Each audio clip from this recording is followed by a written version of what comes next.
so we have Ted and John, the director and producer of the movie Like Lambs. So tell us a little bit about the movie Like Lambs. Like Lambs was a film we made back in 2013, which looks at a anarchist plot set in an elite boarding school.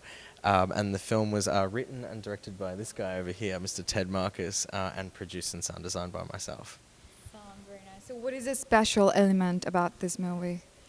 Well, hopefully many things, but one of the things that we were able to do was shoot on 35mm analog film, and that's something with the support of Kodak and the infrastructure of film in general now, where everyone's shooting digital.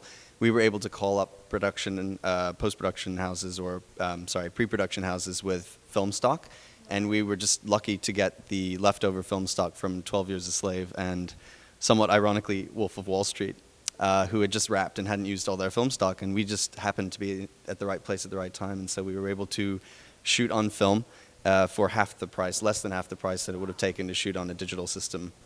It was really destined to be, and then it really worked on your favor, and this is really unique, something that I've heard in the recent time. So tell me about the casting. How did the casting go, and about the selection process? Sure. Well, we had a wonderful casting director, Ellen Parks, based in New York, and we were able to get in touch with a lot of beautiful young actors from around the country. Leah Macon, our lead, is previously known from Lemony Snicket's and Stepmom and other such films, and has been on a bit of hiatus, although he recently appeared in a Hal Hartley film, Ned Rifle, which was a big hit at festival.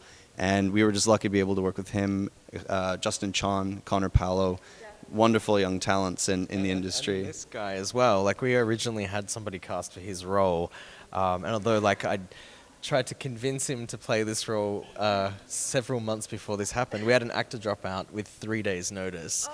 And so we sort of realized that the time had come, and Ted stepped up to the challenge and delivered absolute magic in the role of Sebastian as the antagonist in the film. Great support from Mr. Super Producer John Cassell.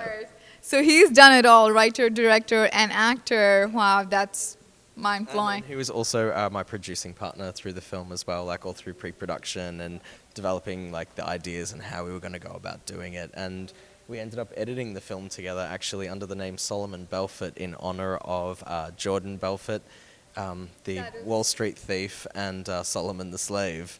And so we formed that name in honor of the film stock and its origin. And yeah, we cut a movie together as well. I see you two little buddies here, making a movie and having fun. Definitely, it's really nice to see that kind of a connection between the producer and the whole movie crew. That's really important. It takes a lot of trust to do this kind of work. Like, if you're two creative people and you're both huge personalities, like finding a way to meld those two personalities and those two creative sensibilities, and knowing when to get out of each other's way and to trust is essential. And it doesn't happen overnight, but with work and persistence and belief in each other, like, you can achieve anything. Definitely. What is a takeaway that you want the audience to take away from this movie? Tell your friends. Hashtag like lambs. Hashtag like lambs. You're the smart one. So any funny moments or favorite behind-the-scene moments? Actually, there was a funny behind-the-scenes moment involving this gentleman over here. Come here. Jared Sparky Moment. Get on stage. Throwing under the bus. So Mr. Jared Sparky Marmot was working with us in the art department, and he works professionally as a man that scares people in the fair. And so he was a professional volunteer scare actor. Yeah. And so this guy was doing his little pranks all over our set, and it got to the point where we had to do something to him. Yes. And so even though he scares people, the thing about Sparky is he was really scared of the basement dungeon of the castle. Tell him the story, Sparky.